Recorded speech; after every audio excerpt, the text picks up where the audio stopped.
My name's Reveca Torres, and I am an artist since I was very young. I was injured at the age of 13 in a car accident and became paralyzed from the chest down.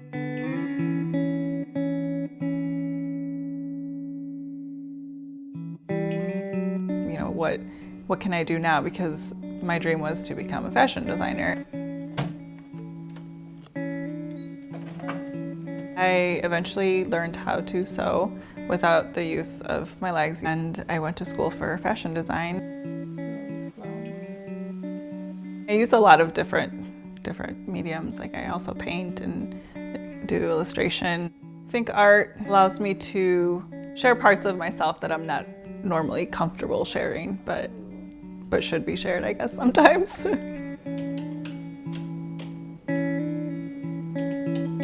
Before my injury, I had never met a person with a disability. I remember seeing people in wheelchairs, and I felt sorry for them. If you do a search on Google on disability, on wheelchair, like, all these really depressing images come out. It really makes an impact. I think it's really important to change the image of disability. I think that that's going to start to influence and shape the way people think and the opportunities that people get.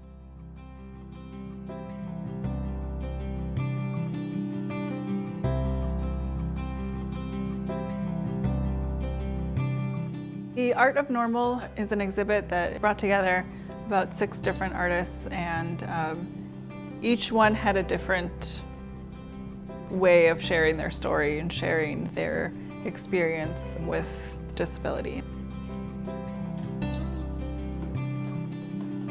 I'm a wheelchair user, so I wanted to show the world that most people think of a wheelchair as something limiting, but in fact it is sort of the opposite for the person who's sitting in the wheelchair, because without it, I don't have my independence, I don't have my freedom.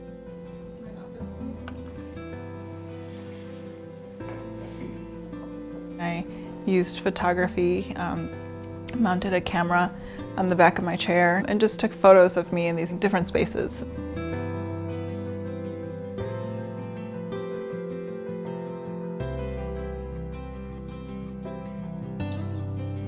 I think one of the important steps in the disability rights movement is for people to come together and work together. The Art of Normal was great because it was bringing together people with all different kinds of disabilities. I think art's a good medium for changing and moving disability rights forward because it's really universal. It creates a space for people to start a dialogue and to talk. Ever since I was injured, I got pretty involved in advocacy and the disability rights movement. I realized how important it is to make other people with disabilities advocates and empower them. The positive thing about art as a medium is that it will create this conversation starter. I think it was impactful to share the different kinds of disabilities to a wide audience.